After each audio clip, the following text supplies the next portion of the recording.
Capítulo 44 Assistência. A paisagem de sofrimento desdobrada aos nossos olhos lembrava-me o ambiente das câmaras de retificação. Entendeu-se Aniceto com Isidoro e falou resoluto. Mãos à obra, distribuamos alguns passes de reconforto. Mas, objetei, estarei preparado para trabalho dessa natureza? Por que não? Indagou o instrutor em voz firme. Toda competência e especialização no mundo nos setores de serviço constituem o desenvolvimento da boa vontade. Bastam o sincero propósito de cooperação e a noção de responsabilidade para que sejamos iniciados com êxito em qualquer trabalho novo. Semelhantes afirmativas estimularam-me o coração. Recordei Narcisa, a dedicada irmã dos infortunados que permanecia em nosso lar, quase sempre sem repouso, como prisioneira do sacrifício. Pareceu-me ainda ouvir-lhe a voz fraterna e carinhosa. André, meu amigo, nunca te negues, quanto possível, a auxiliar os que sofrem. Ao pé dos enfermos, não ouvides que o melhor remédio é a renovação da esperança, que se encontrares os falidos e os derrotados da sorte, fala-lhes do divino ensejo do futuro. Se fores procurado algum dia pelos espíritos desviados e criminosos, não profiras palavras de maldição. Anima, eleva, educa, desperta, sem ferir os que ainda dormem. Deus opera maravilhas por intermédio do trabalho de boa vontade. Sem mais hesitação, dispus-me ao serviço. Aniceto designou-me um grupo de 6 enfermos espirituais, acentuando: aplique seus recursos, André. Com a nossa colaboração, os amigos em tarefa nesta casa poderão atender às responsabilidades diferentes e também imperiosas. Os mais apagados trabalhadores do bem rejubilem-se pela exemplificação nas lutas comuns e edifiquem-se no Senhor Jesus, porque nenhuma de suas manifestações fica perdida no espaço e no tempo.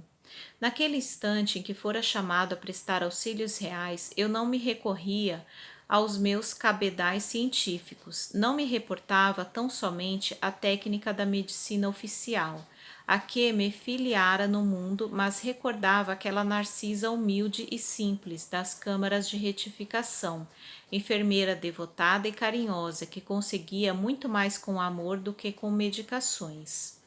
Aproximei-me de uma senhora profundamente abatida, lembrando o exemplo da generosa amiga de nosso lar, entendendo que não deveria socorrer utilizando apenas a firmeza e energia, mas também a ternura e a compreensão. Minha irmã, disse, procurando captar-lhe a confiança, vamos ao passe reconfortador. Ai, ai, respondeu a interpelada, nada vejo, nada vejo. Ah, o tracoma, infeliz que sou, e me falam em morte, em vida diferente. Como recuperar a vista? Quero ver, quero ver. Calma, respondi encorajado. Não confia no poder de Jesus? Ele continua curando cegos, iluminando-nos o caminho, guiando-nos os passos. Somente mais tarde lembrei que naquele instante ouvi dar a curiosidade doentia. Não pensei na impressão deixada pelo tracoma naquele organismo espiritual. Nem me preocupei com a expressão propriamente científica do fenômeno, vendo apenas à minha frente uma irmã sofredora e necessitada. E à medida que me dispunha a observar a prática do amor fraternal, uma claridade diferente começou a iluminar e a aquecer minha fronte. Lembrando a influência divina de Jesus, iniciei o passe de alívio sobre os olhos da pobre mulher, reparando que enorme placa de sombra lhe pesava na fronte. Pronunciando palavras de animação, às quais ligava a melhor essência de minhas intenções, concentrei minhas possibilidades magnéticas de auxílio nessa zona perturbada. Dentro de alguns instantes, a desencarnada desferiu um grito de espanto. Vejo, vejo, exclamou entre o assombro e a alegria. Grande Deus, grande Deus.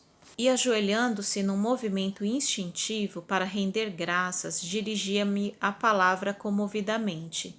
Quem sois vós, emissário do bem? Dominava-me profunda emoção que não conseguia sofrear. Confundia-me a bondade do Eterno. Quem era eu para curar alguém? Mas a alegria daquela entidade, libertada das trevas, afirmava a ocorrência na qual não queria acreditar. A luz daquela dádiva como que mostrava mais fortemente o fundo escuro de minhas imperfeições individuais, e o pranto inundou-me as faces, sem que pudesse retê-lo nos recônditos mananciais do coração. Enquanto a enferma espiritual se desfazia em lágrimas de louvor, também eu me absorvia numa onda de pensamentos novos.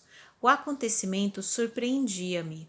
Desejava socorrer o doente próximo e, contudo, estava enlaçado em singular deslumbramento íntimo. Aniceto, porém, aproximou-se delicadamente e falou em voz baixa.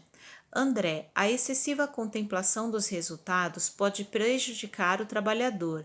Em ocasiões como esta, a vaidade costuma acordar dentro de nós, fazendo-nos esquecer o Senhor. Não ouvides que todo bem procede dele, que é a luz de nossos corações. Somos seus instrumentos nas tarefas de amor. O servo fiel não é aquele que se inquieta pelos resultados, nem o que permanece enlevado na contemplação deles, mas justamente o que cumpre a vontade divina do Senhor e passa adiante. Aquelas palavras não poderiam ser mais significativas. O generoso mentor voltou ao serviço a que se entregara junto de outros irmãos, e valendo-me do amoroso aviso, dirigi-me à reconhecida senhora, acentuando: minha amiga, agradeça a Jesus e não a mim, que sou apenas obscuro servidor. Quanto ao mais, não se impressione em demasia com a visão dos aspectos exteriores. Volte o poder visual para dentro de si mesma, para que possa consagrar ao Senhor da vida os sublimes dons da visão. Notei que a ouvinte se surpreendia com as minhas palavras que lhe pareceram talvez inoportunas e transcendentes, mas novamente firme na compreensão do dever, acerquei-me do enfermo próximo. Tratava-se de um infeliz irmão que falecera na Gamboa, vitimado pelo câncer. Toda a região facial apresentava-se com horrífico aspecto. Apliquei os passes de reconforto, ministrando pensamentos e palavras de bom ânimo, e reparei que o pobrezinho se sentia tomado de considerável melhora. Prometi-lhe interesse amigo, a fim de internar-se em alguma casa espiritual de tratamento, recomendando que preparasse a vida mental para colher semelhante benefício oportunamente. Em seguida, atendi a 2 ex-tuberculosos do Encantado, a uma senhora que desencarnara em piedade em consequência de um tumor maligno e a um rapaz de Olaria que se desprendera num choque operatório. Nenhum destes 4 últimos, contudo, manifestou qualquer alívio. Persistiam as mesmas indisposições orgânicas, os mesmos fenômenos psíquicos de sofrimento. Terminada a tarefa que me fora cometida, reuni-me ao nosso instrutor e Vicente, que me esperavam a um canto da sala. As atividades de assistência, exclamou Aniceto cuidadoso, se processam conforme observam aqui. Alguns se sentem curados, outros acusam melhoras, e a maioria parece continuar impermeável ao serviço de auxílio. O que nos deve interessar, todavia, é a semeadura do bem. A germinação, o desenvolvimento, a flor e o fruto pertencem ao Senhor. Vicente, que se mostrava fortemente impressionado, observou: o número de entidades perturbadas espanta. Vemo-las em diversos graus de desequilíbrio, desde nosso lar até a crosta. Aniceto sorriu e falou em tom grave: devemos esmagadora percentagem desses padecimentos à falta de educação religiosa. Não me refiro, porém, àquela que vem do sacerdócio ou que parte da boca de uma criatura para os ouvidos de outra. Refiro-me à educação religiosa, íntima e profunda, que o homem nega sistematicamente a si mesmo.